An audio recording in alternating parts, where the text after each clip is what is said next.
Greetings by fellow philosophic thinkers. This is LO3's Views Podcast. My name is Craig, transmitting from the beautiful swampy mangroves of South Florida.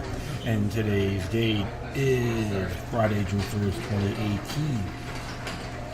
It's official. The Atlantic hurricane season has begun. So you're wondering how many people will live in fear, panic if another major hurricane will come through South Florida and run to the hills mentality. They did with Irma. Well, at least where I was at, we're fortunate. We only got like maybe tropical storm, minimal hurricane force winds. It was all good.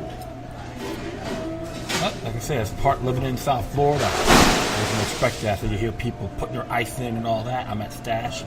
It's at 107 Southwest 3rd Avenue. It's Jansen with Revolution Live and America's Backyard. Coffee den / 20 style drinking den, coffee shop drinking den.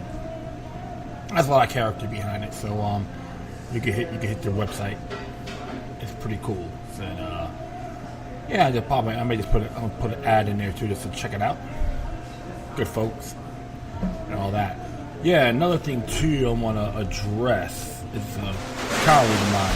Actually, I'm one of his supporters for Resurrect The Republic. A gentleman named Thomas LaCarvera Stewart does need donations on because him and his partners going to be heading out to Arizona and really want to do a big production. Because big thing, an information war can be really a pain in the neck and financially draining. So I did donate some money to them. He thanked me on the air, and back at you, my brother. Let's keep up the fight.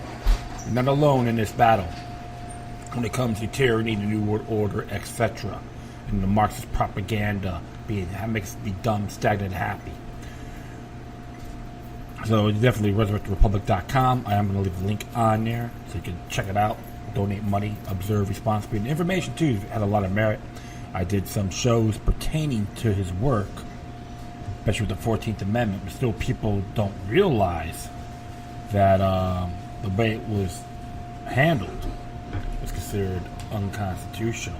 But people assume, read the 14th Amendment, you moron. Of course, they believe the so-called Civil War was battle over slavery. However, Civil War is internal. When you had other 6 to 13 states seceded from the Union and chart a new country, that is considered foreign soil when the United States did invade without congressional approval. That's right, honest Abe indeed, correct?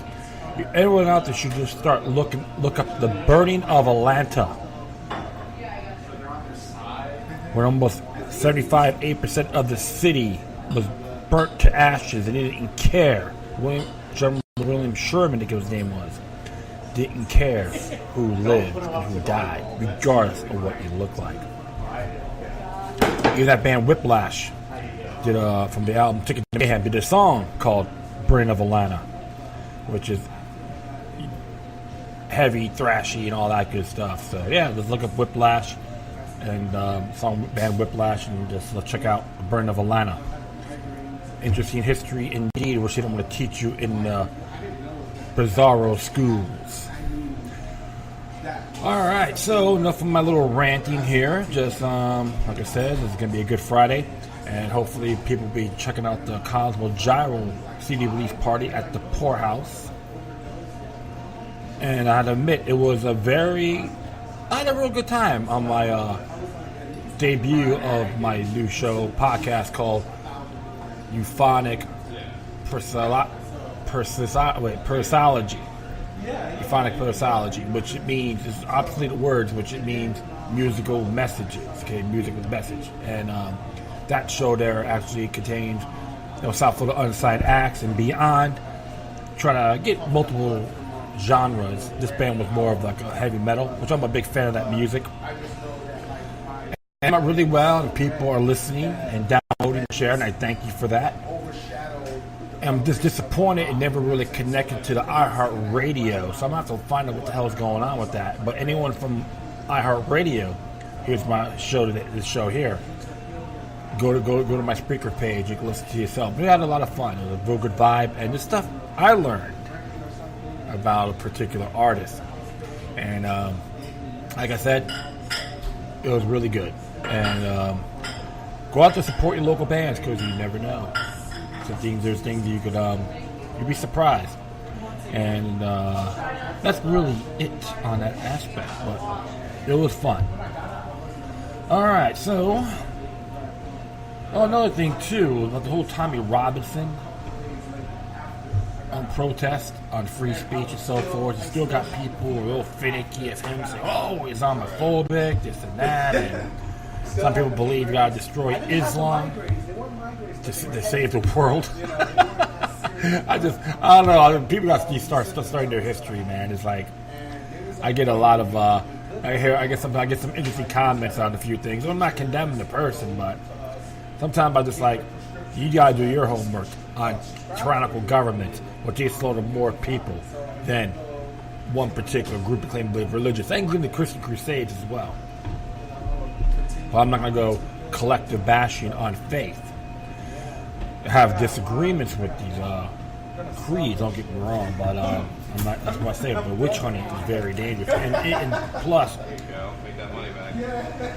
some people gotta realize, because some people claim to be Islam or Muslim, but they may be agents to Britain. Good example with the whole child trafficking. Don't be surprised they're on the British government's payroll. Very good example when Kurt Neighbor did a story on Manchester bombings, and they have all these gentlemen from the Middle East. They claim to be quote unquote terrorists, suspected terrorists, but they are on the MI6's payroll. Just to give you guys look at the bigger picture. And even myself, I'm still got to do the same thing. Just make sure you don't want to be bamboozled, because we've all been swindled one way or the other. You don't want to fall for the hype, fall in your own bear trap again and again and again. That's why I always tell everyone out there, always observe responsibly. And there's even thing too about Tommy Robinson was considered a Zionist. I was watching some of the videos on that on YouTube, which I share it on my mainstream social media sites, Facebook, Twitter, and Google+. Maybe a shill, a fraud, or a possible opportunist. Those are the areas you got to really look at. Always read between the lines. And I'm not praising the British government and what they've done to him too. So I'll be very fair. That's why when I post something like that, some people may talk about, oh, he's Islamophobic, but in good faith, you have to look at the bigger picture, because he was actually focusing on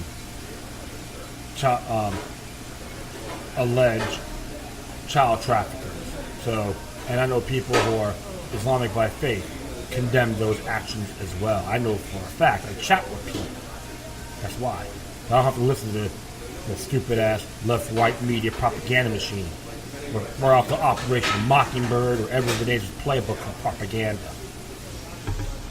I could use talk to them instead of screaming and yelling at you. A lot of people don't know you have to communicate with your fellow neighbor, fellow man, fellow woman. And even a child, be a rabbi, a teacher. Give them enlightenment. Then they could see things a lot broader than living in fear. And of course, talk about some of the people going to the federal government about protecting. How come my schools aren't safe? Why is that the federal government's job? I have to say more of mind control 101 on the children. I was listening to a show by Thomas Calavera Stewart Stuart Calavera, on Marxism in the children's schools. It's a real good episode. He does a real fine job too, and doesn't matter what your creed is. Always the information is essential on what's been happening, and it's not being transphobe or anything like that. That's totally transgender phobia. It's totally ridiculous. Because I learned about homosexuality and lesbianism and whatever. I didn't need to learn it in school. living out in the streets. I figured it out pretty damn quick, like 7, 8 years old.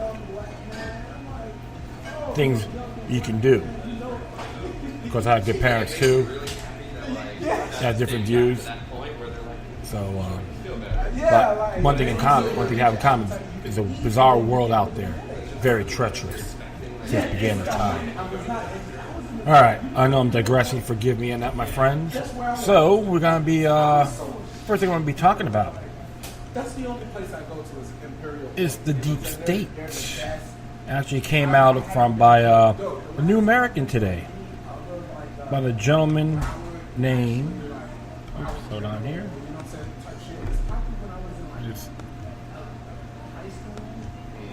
Gentleman named Mitchell Shaw. And it's entitled FBI's violation of rules and spying on Trump campaign further exposes deep state. Yeah, I usually go to like memorials for their healthcare shit.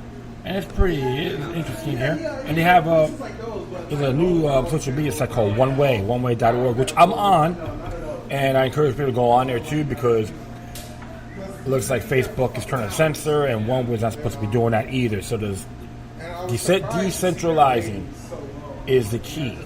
We got to do it with the banks. We got to start doing the same thing instead of relying on these big four banks. We got to do the same thing with social media. And I say that out of respect. So here it is. It is zeal to embed a spy into the Trump campaign in 2016. The FBI not only likely broke the law, but also certainly violated its own rules. FBI guidelines found in Bureau's nearly 700-page domestic investigations and operations guide restrict the use and deployment of informants and spying on American citizens. With the FBI and DOJ having already demonstrated such disregard for both the law and the basic rules of investigation, this new report only adds to the body of evidence that deep state operatives and those agencies are hell-bent on getting Trump at any price. Very desperate indeed. That's why they're a little wigging out about him, President Trump maybe pardoning Martha Stewart. Yeah, when you got a bunch of corruption trying to crucify people, but they do it's exceptional, like James Comey. People, I don't know why people still want to go hear him speak. He's to me, he's just more than a big for nothing comedian. For instance, besides Plain Cambridge professor Stephen Hapler, who has a history as a spy for political purposes, as a spy in the Trump campaign, deep state operatives within the FBI and DOJ are protected Hillary Clinton from the consequences of her crimes, while manufacturing the Trump-Russian collision narrative and abusive and Federal Intelligence Surveillance Act, or FISA, process to obtain a warrant to spy on Trump campaign associate Carter Page, but placing Hapler, a national security academic in the campaign to spy, the FBI violated its own rules regarding domestic spying. They may go a long way toward explaining the FBI's and DOJ's stubborn refusal to comply with a congressional subpoena for information about a specific individual whose name House Intelligence Committee investigators uncovering even with the FBI or DOJ and doing all in their power to keep that name from being unknown. The only reason the committee was ever able to force the agency to comply was by threatening Attorney General Jeff Sessions with charges of contempt of Congress. This is how pathetic some of these individuals are. And while it was Wall Street Journal's Kimberly Strassler May 10th article that broke the story, more has made public since. Strassler ended her explosive article by saying, "I believe I know the name of the informant, but my intelligence sources did not provide it to me and refused to confirm it. It would therefore be irresponsible to publish it. But what is clear is that we gravely scratched the surface of the FBI's 2016 behavior, and the country will never get a straight story until President Trump moves to declassify everything possible. It's time to rip off the Band-Aid." Unquote. This writer, simply projecting the lines, predicted that others would do the same digging she has done, and the name will likely soon be known. And then when it's known, it's going to be a bad day for the DOJ and the FBI. Within days, Hapler was identified as an FBI source within the Trump campaign. Even former Director of National Intelligence James Clapper confirmed Hapler's role. But on top of all the problems the FBI and DOJ are facing over this fiasco, there is a salient fact that the FBI's own domestic investigations and operation guide makes it clear that Hapler should never have been assigned to spy on a campaign for the FBI. As the Washington Times is reporting, Mr. Hapler was a confidential human source, an official category of spy that is regulated by the FBI's Domestic Investigations Directive. The FBI completed an updated document in 2013 and posted online a redacted version in 2016. Human resources are regulated under the program called Otherwise Illegal Activity, or OIA. It is called otherwise illegal because spying on Americans would be against the law if, as the policy says, the spying is engaged in by a person acting without authorization.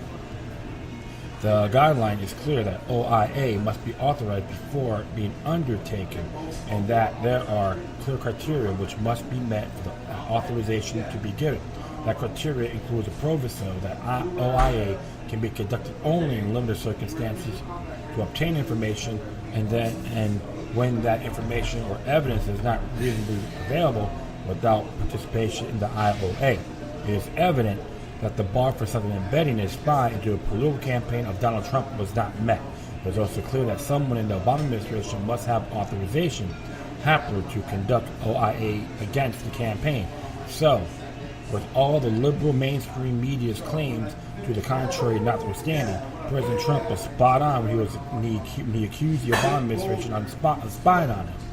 While Clapper's appearance on The View and other deep state operatives and Democrats have attempted to spin the placement of Hapler in the campaign as an attempt to protect the campaign from Russian meddling, the facts are against them. What's funny about that show, The View, why should I'm going to watch a person that thinks she's Bette Midler? Think about that. One ray I go with the glasses, like, oh yeah, I like to be like Bette Midler, come on. That view of crap, view of manure, I would say. The Washington Times quote the President Trump's former defense counsel, John Dow, saying that the FBI has a duty to notify, not to spy on, Team Trump. If you're concerned that the Russians are trying to penetrate the campaign or meddle with the elections campaign process, you include the candidates and their top security professionals in that effort, he said. Former and currently disgraced FBI Director James Comey as good as verified Hapler's role as well, while attempting the same old deep state spin, tweeting, "Facts matter. The FBI uses confidential human source. The actual term is tightly regulated and essential to protecting the country. Attacks on the FBI and lying about the work will do lasting damage to our country. How will the Republicans explain this to their grandchildren?" Oh, man. That is so pathetic. Yeah, so can you explain why the FBI had a bunch of informants during the Mueller 7 case? It was more of informants than the actual suspects. And what makes me laugh about that case is who's under whose watch? James Comey. I'm such a credible man. Please spare me the moment. That's why the jury gave you guys the middle finger, because it's so damn corrupt. This writer imagines that Republicans such as White House Intelligence Committee Chairman David Nunes, Republican from California, and House Oversight Committee Chairman Trey Gowdy, Republican from South Carolina, will tell their grandchildren that they protected this country by exposing deep state plans to bring down an elected president by illegally planning to spy on his campaign to frame him for crimes he did not commit. But those records demonstrating that the truth of that, those grandchildren will be likely to be proud of the actions those Republicans have taken. The deep state operatives in the FBI and DOJ, on the other hand, will likely not fare so well. As to what Hapler actually did to spy on the campaign, more and more is coming to light. It does not appear that Hapler, who opposed Trump and endorsed Clinton, actually worked in the campaign per se. Instead, he ingratiated himself to Trump campaign associates Carter Page, George Papadopoulos, and possibly others. It is of note that both Page and Papadopoulos became targets of the Trump-Russia collusion investigation. As the Washington Times reported, he encountered Mr. Page at a conference in Cambridge, England, after the volunteers spent a few days in Moscow in early July 2016, during which he delivered a public commence speech. Mr. Hapler also made a number of contacts with Papadopoulos and paid him for the research paper, according to reporting by the Daily Caller. There should be a little link on that. Papadopoulos was under FBI scrutiny for making contacts with Russia-connected people in an effort to arrange a Trump-Kremlin meeting, which never happened. He has pleaded guilty to lying to the FBI when he joined the Trump campaign after his meeting with Moscow-linked professor from Malta. The professor told him he heard that Kremlin owned thousands of Clinton emails and apparent reference to the 33,000 messages she ordered to destroyed by her law firm before investigators could acquire them. Papadopoulos had not been charged in any conspiracy. Mr. Page has denied under oath any wrongdoing and had not been charged. Given that the FBI and DOJ are in the process of being exposed for a litany of scandals involving the Trump-Russia collusion investigation, the lack of anything resembling evidence that there was any collusion, the lack of charges against the two people known have been targeted by Hapler, and the violation of the FBI's own rules in using Hapler to spy on the campaign, it is clear that the FBI and DOJ are guilty of exactly what President Trump has said all along, a witch hunt. Now it's beginning to look as those deep state operatives involved may burn at their own stake. That is interesting indeed. That's another, I call it, that's the cloak and dagger adventure. And if you hear me on my Instagram and even my past episodes before Trump became president, got stalled in to be president, I told everyone expect a cloak and dagger extravaganza, which it really is, you know. And just supposed to be done in the year of the dog. And to be very frank, President Trump was born in 1946, June 14th. Yeah, the year of the dog. Hey, Gemini, yeah, and the sun sign, pretty cute, I would say. But one of the areas people got to really look at about the whole Russian collusion, when they're beating a dead horse, it just turns to more manure. It's trying to stink. It's trying to bring it's trying to recycle junk, saying, hey, this manure can be helpful. And you just let this sit there rot. Like old bread. You let it sit there rot until all the mold and mildew goes on it. It's going to say, oh, it's still good stuff. It's still legit. That's what these knuckleheads are doing. And to be very sincere, I am critical of Donald Trump and President Trump and many times as well. I'm not going to deny that. But when you're going to go witch hunting, it's going to burn. I don't fall for that. I never fell for the Russian collusion from the very beginning, because you know why? Because all those idiots that are saying he got connections with the Russians, they're playing that game. It's like we can do it, he can't. That's their own form of exceptionalism. They believe they're a bunch of above everybody. You know what? Yeah, that's why it's just one of those days. It's gonna blow back in their faces, or it may just simmer down. Something like General Butler talking about they want to lead, some fascist movement, want to overthrow FDR, and when he brought to the committee, a lot of people deny it, but it all simmered down. We can expect something like this as well. So don't be surprised if this happens, one way or the other. Okay, just to give you guys a heads up in good faith. I don't know for sure; it may not be set in stone, but something's gonna occur. Simmer down, or it's gonna be full blowback. Possible, maybe a few things in between. Okay, so next one I want to be hitting here. Speaking of Trump, there's a couple things on here. Another Day in the Empire by Kurt Nemo came out today. Trump only notices mass surveillance when he is the victim.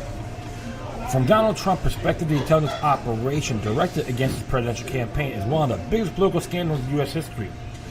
The Donald doesn't like to read. He prefers his information in small, digestible chunks, delivered verbally by aides who are increasingly neocons in orientation. Fox News is his primary source of political information. Ooh. All right, let's just check this out here. Here's what he has to say on his Twitter page, @RealDonaldTrump. Clapper has now admitted that there was spying in my campaign. Large dollars were paid to the spy far beyond normal, starting to look like one of the biggest political scandals in U.S. history. Spygate, a terrible thing. Of course, you have at least 110,000 people saying, yay! And it's cute, but essentially Spygate, as Trump called it, has gone on for more than a century. It began in earnest after the First World War when the state read telegrams in direct violation of the Fourth Amendment, continued and increased and accelerated this process as the FBI became the state's political police force. All hail J. Edgar Hoover and his influence and his cues from the Nazis. It really came into its own in the 1960s while COINTELPRO began, neutralizing FBI boss Hoover put it. Opposition to the establishment, thousands of citizens were victimized by its illegal operation of others, including Operation Chaos, run by the CIA. The NSA has perfected the art of surveillance, reading our emails, chats, DMs, texts, following us around on the web, and listening in or tracking in our phones, which are described as smart. That's why it's okay to send them garbage and see if they manifest, or that if you're on your phone, just call them a bunch of fudge packers, bend over Bobs, Uncle Tom's, Aunt Jemima's. At least I don't have to go on my hands and knees and blow somebody to get respect, to be a peeping Tom, right? Absolutely. For Donald Trump, this massive unconstitutional surveillance is not a problem. In January, he signed into law a bill renewing the NSA's warrantless internet surveillance program. For the president, there are different kinds of surveillance. It kind of concerns them, and the other kind of victimizes the rest of us. This is not the same FISA law that was so wrongly abused in the election. Trump tweeted after signing the bill, "I will always do the right thing for our country and put the safety of the American people first." God bless tyranny, Adolf Hitler would be proud. Exactly. Which also stopped him as well. Remember, it's government, my friends. It means control of the mind. And all you Trump worshippers, you need to look at the bigger picture as well. The liberal side of the establishment media howled and screeched when Trump was elected. Imagine this man in the control of the NSA, they cried. It is really quite remarkable. Supposedly educated, intelligent people actually believe the president has control over the NSA, or for that matter, the FBI and the CIA. These are elements of the national security state, and now in place for over 70 years. President comes, president goes. Presidents come, presidents go. And yet the agenda of the deep state remains unaltered, unassailable, locked in a protective cocoon beyond myriad laws that apply to the rest of us. I don't know if the liberals and their conservative counterparts, both supporting the establishment by playing this political game of parties and distraction, are capable of fully understanding what's really going on. We live in a police state. In many respects, it doesn't resemble a police state. Our collective perception of a police state is goose-stepping Nazi and Gestapo thugs in trench coats crashing through the doors at 3 o'clock in the morning. That's old-school tyranny. Now the state monitors persons of interest without Stache agents in the next room tapping the phone and installing listening devices. It continues to utilize human intelligence and build interpersonal relationships with target individuals to enhance its intelligence gathering and sabotage, similar to what Stasi agents did in East Germany. Most of us are obvious. We don't notice the insidious presence of Nazi-like military occupation. At least we go to the airport, buy a ticket to the Super Bowl, or the state suspects. We have something to do with the drugs they import. In fact, many of us are supportive. We buy into war or on terror ruse, exaggerated to grotesque dimensions by corporate propaganda media. We stand when the state anthem is played and cheers on the troops, while obvious to their actual role. Invading and occupying nations of strategic value to national security and its corporate partners. The absurdity of Donald Trump complaining about spies in his campaign while signing legislation to spy on average Americans is lost on most of us, especially the Make America Great crowd that, with only minor complaint and dissent, accepts whatever the president does. You go, I am a real American. I'll bend over for the Trump establishment. Exactly. So, this is interesting indeed, my friends. So, that's why I tell everyone you gotta remain vigilant. Don't just belly up and go, my man's up there. It's okay. A police state is here to stay. It'll be a great day. As long as he's the president, police state's okay. One-dimensional. And I've been saying that for a very long time. We gonna support the war on terror as long as your man is in there? The whole thing is, my friends, he's only the ambassador of ambassadors under Article 2 of the U.S. Constitution. Read the damn thing. As part of our heritage. He's not supposed to be some Lord and Savior or Superman. Come on. He said the same thing with the Abominoids. Give me a break. Pure absurdity. Cult of personality. Hero worship. They're not role models. They're servants. An elected perspective. And this is why I always tell folks, the war on terror is a conflict with ourselves. Been saying it for a very long time, over 16 years to be exact, when Jorge Walker Bush Jr. himself made that announcement in the State of the Union address. Now look what happened. I remember seeing people getting pat down little prisoners at the Super Bowl. I'm convicted for being a participant, a customer. Ain't that nice?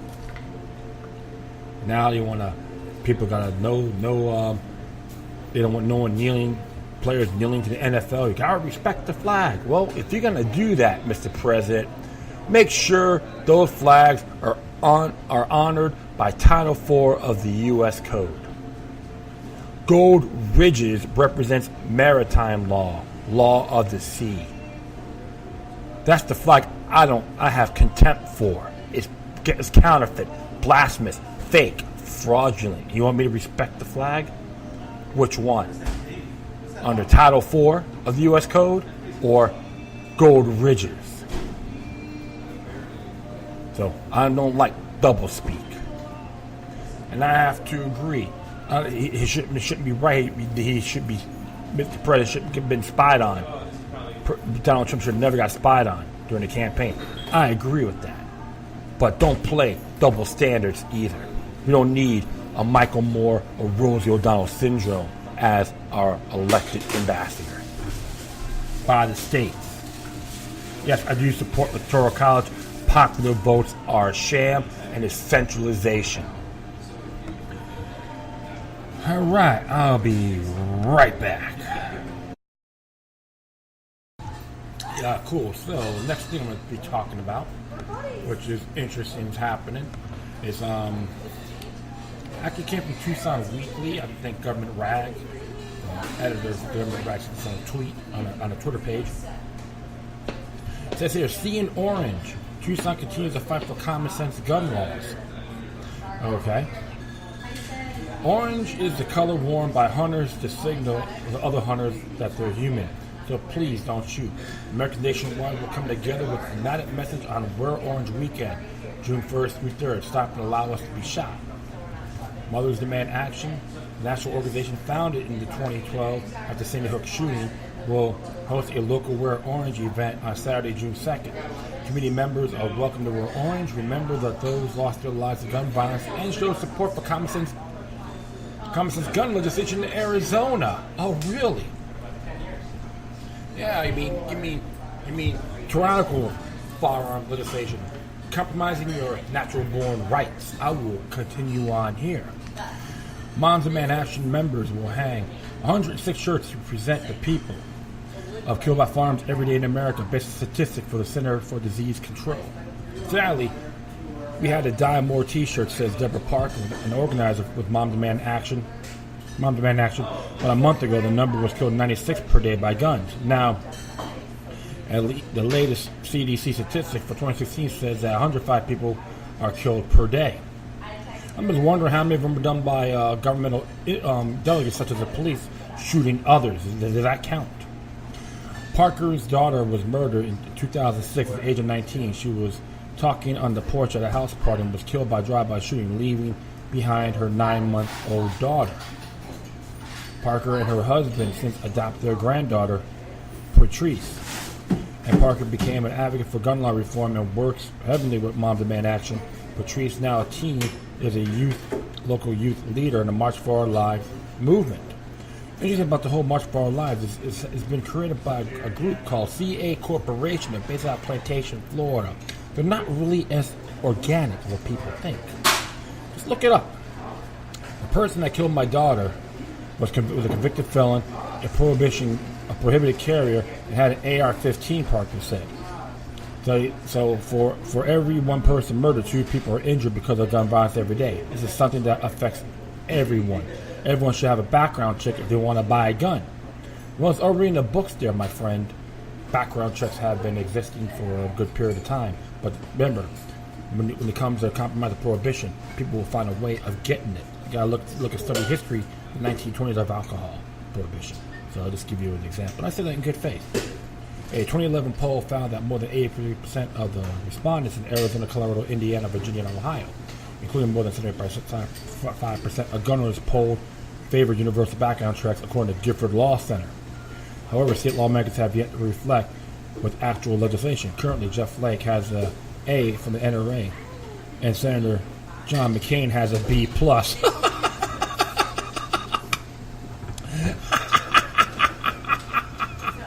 Insane McCain, right? Yeah, some conformed maverick. I know he has brain cancer, which I don't wish him any ill. However, his track record is really tyrannical. In Arizona, ambiguous laws require only federally licensed firearms dealers to conduct background checks at the point of sale. Private citizens are not required to perform background checks during transfer of firearms, nor they are required to register them with the state. We want to show people how to connect with their representatives, Parker said. Me, Filma Voda will be wearing an orange event from 3 to 5 p.m. to register people to vote in November's upcoming midterm elections. Tucson City Council members Steve Kozachik says we need to change the composition of the state legislature in the governor's office in order to pass common sense gun laws. See, it's a terrible Everybody's playbook. If we don't, we're just going to keep having these vigils and mass shootings, he says. It doesn't matter if you're in a school, church, or movie theater. How come a lot of those places are contained firearm-free zones? How about the one that actually use a firearm to chase somebody out in the state of Texas? That doesn't count. There is nowhere safe as long as we've got guns like the Arizona State Legislature making the rules. Kozachik became an advocate for rational gun laws after former Representative Gabriel Giffords was shot in the head at a Tucson grocery store in 2011. Kozachik has worked to enact universal background check requirements throughout Tucson city limits. However, Pima County has not followed his lead, and legal gun shows are still held in Pima County fairgrounds. If it's legal to sell someone a gun on the street corner, if you don't know anything about the criminal or psychological background, then there's something wrong, he says. There's something fundamental broken in this state. I like to be very frank on this. You'd be surprised the people I know that sell stuff privately are pretty damn good on who they sell this to. Not some Joe Blow. So it's a lot bigger than what it is. Kozachik and Moms Demand Action also working to support proposed red flag laws. Red flag laws will allow law enforcement and family members to obtain court orders prohibiting sale of firearms to persons exhibiting signs of distress or unease, i.e. red flags. So there's no such thing as due process, right? Red flag laws were passed in Florida after Parkland shooting last February when Nicholas Cruz reported threat was able to illegally purchase a firearm and murder 17 people at Marjorie Stoneman Douglas High School. Well, I can tell this for a fact. There's a 5-day waiting period in Broward County. Broward Ordinance 18-96. Okay? And it's supposed to make us feel safe. It failed. And, of course, on Florida law, Florida Statute 790.065, he was considered mentally defective. The fire he shouldn't be owning the firearm. That law failed in the shooting suspect, alleged suspect, Nicholas Cruz. Okay, those two laws, state and county, failed. That's a damn fact. Moms Demand Action member Patricia Michis, who was deemed a hero when she helped disarm Giffords shooter 7 years ago, that if someone needs to obtain a gun in 5 minutes, they probably shouldn't have one. State legislators refused to vote on the red flag laws in January 2017. The bill has yet to make it to the floor for a vote. In the U.S., there are more gun stores than Starbucks and McDonald's combined, according to the 2016 documentary Under the Gun by Katie Couric and Stephanie Schultick. The documented parts of which were filmed in Pima County showcases ease and accessibility of acquiring firearms in Arizona. This is a wild west, Schultick says. We have state legislators who will go through separation anxiety if they are separated from their guns. Well, I can be very honest with that too. You should get firearms at a hardware store, Sears, mail order. Well, so what happened to there? Didn't make us feel safe, right? When they got rid of that. Marissa Ryan wrote this, University of Arizona student, internal, Tucson weekly intern, and the whole thing is this: it doesn't really work. These red flags, no guarantees. And technically, when you look at it, court order, there's no due process. It's totally unconstitutional, even in their own state constitution. Arizona Constitution, I know that's totally a violation on that. And right now, I'm gonna type this up. I should have put this out there originally. But yeah, it's one of the areas people gotta start looking at. And technically, too, the police aren't really obligated to protect the individual, right? Absolutely. So how come they still want to believe in this La La Land scenario? So that's one of the areas that really gets me, because they want to go around thinking they're smarter than everybody else, and in reality, they don't even take time to read. They were listening to bobbleheads. It's just an example. Study face value, or omit the fine print. That's one of the areas that does turn me off, my friends, because I do find it's very disturbing indeed. But the fact is this: how about all the other people that are on psychotropic drugs, and even the ones that have sent us all this garbage food? You don't hear about anything about that, right? A lot of those cases pertaining to psychotropic drugs to violence, including people using firearms. I won't say gun violence, because guns can't fly like bats. They don't walk around. You have to have someone else control it. There's another tool. It can save lives or hurt. It's up to the individual. And they believe it's going to make us feel safe. Total wet dream. It's not working in Florida. Not Broward County. They start doing this so-called Baker Act on seasoned firearms, violates Article 1, Section 9 of the Florida Constitution.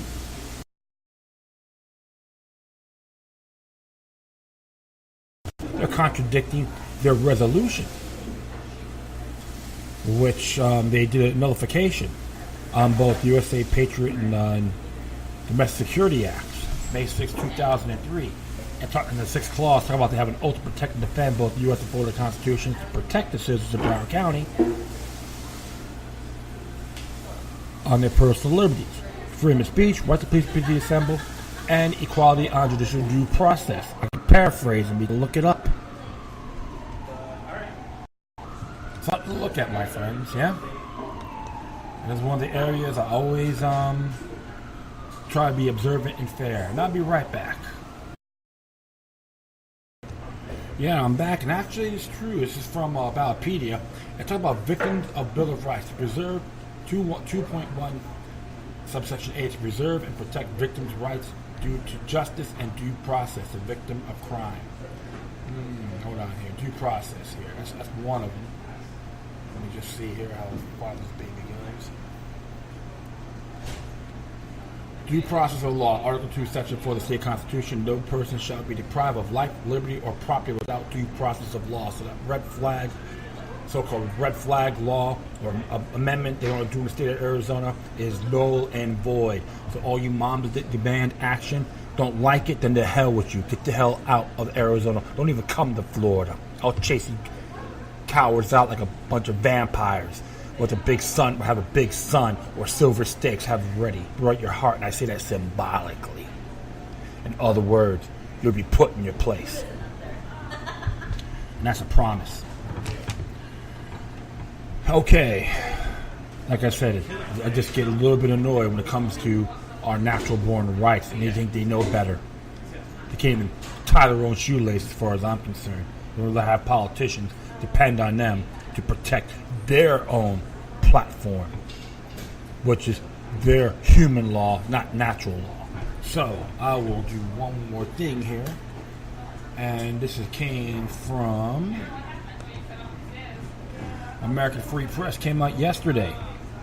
It says here, censorship plagues affects America. When you have a chance, go to AmericanFreePress.net, do a donation, because they are being harassed by these charlatan, subversified organizations trying to contaminate our freedoms as individuals, including the freedom of the press.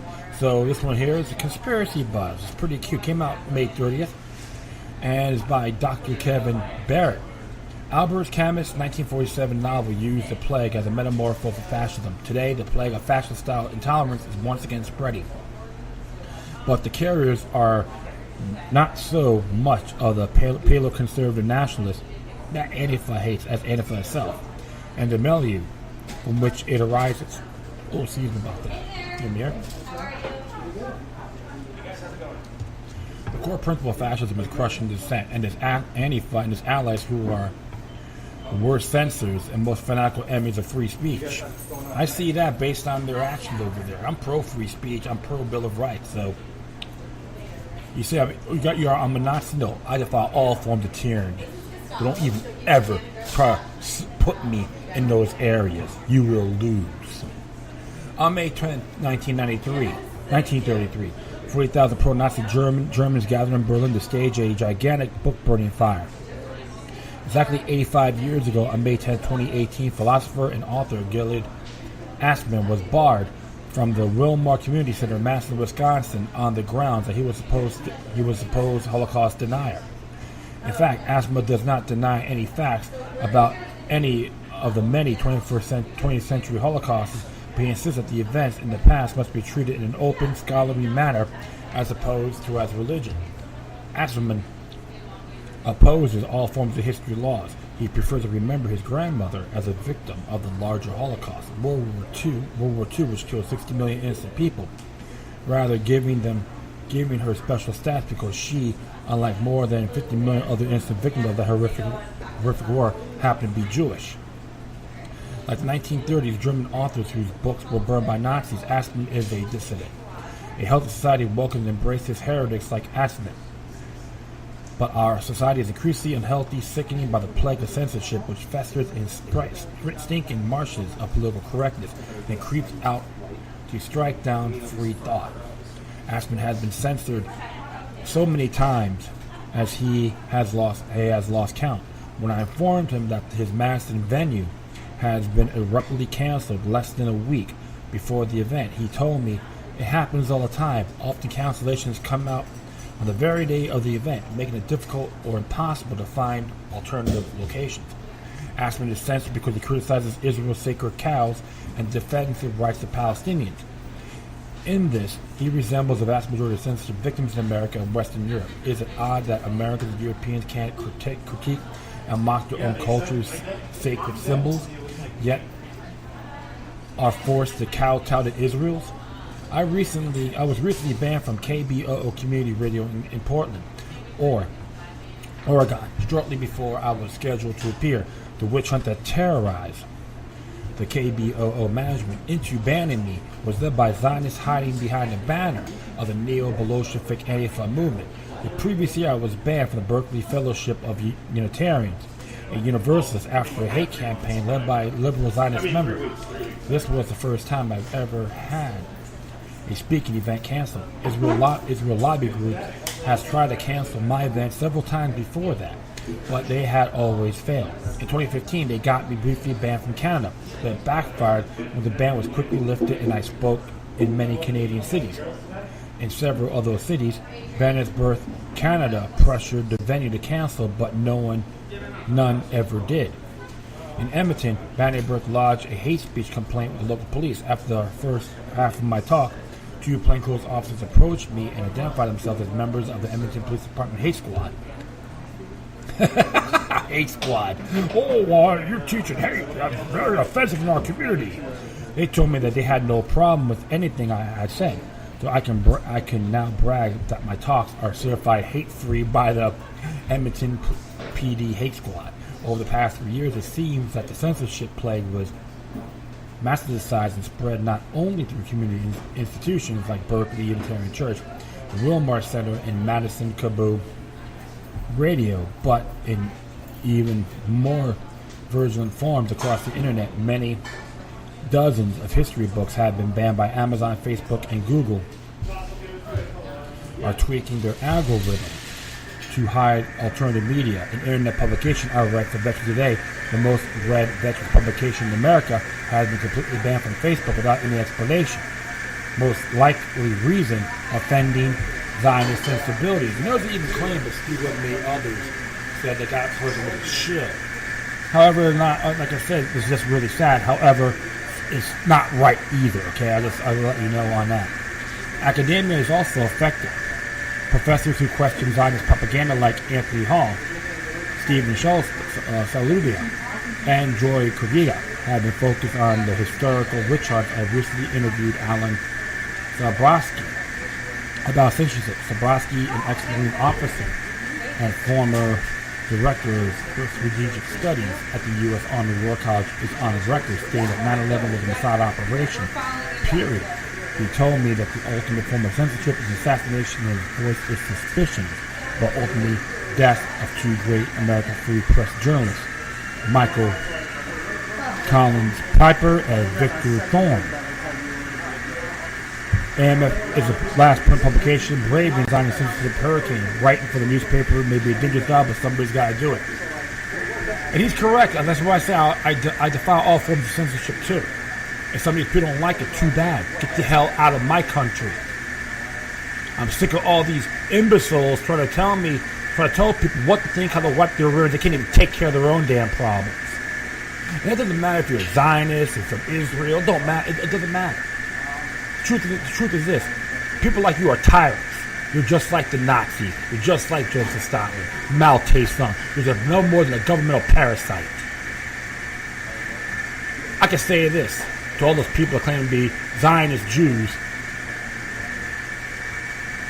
and saying call people out is if you call people you out, we're considered anti-Semitic. It doesn't work anymore. You got to be watered down. You folks are desperate. I know one thing for sure. Haim Solomon is rolling in his grave.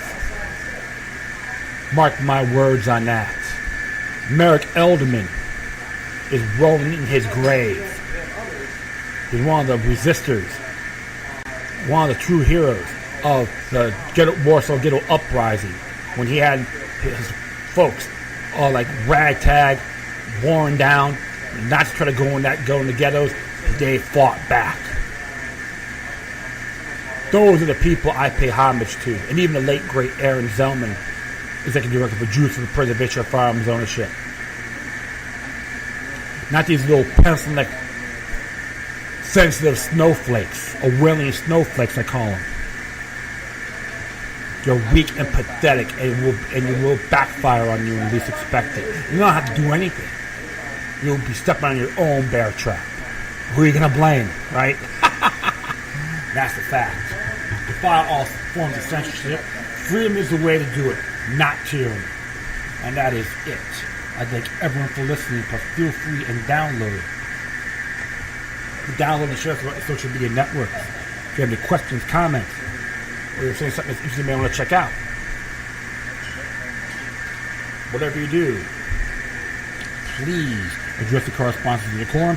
You can hit me on Facebook, Twitter, Google+, Spreaker, iHeartRadio, Tumblr, YouTube, Freedomsnetwork, Minds.com, FutureNet.club, Patreon.com/Nicola3 with 3 eyes, Gab at gab.ai, yours.org, oneway.org, that's the new site, you can hit me on there, and buddieslist.co. In addition, you can email me at LokiLuck3@gmail.com, or to your cryptic ones, especially the Proton Mail account, get me at LokiLuck03@protonmail.com. Looks like some people trying to be working out there, but hearing some strange noises, but sorry about that. Once again, thank you for your time. As always, remember that the demoniac resistance helps for soul can liberate humanity. Until next time, take care of yourself. Keep on spreading love, and may your guardian spirits be with you.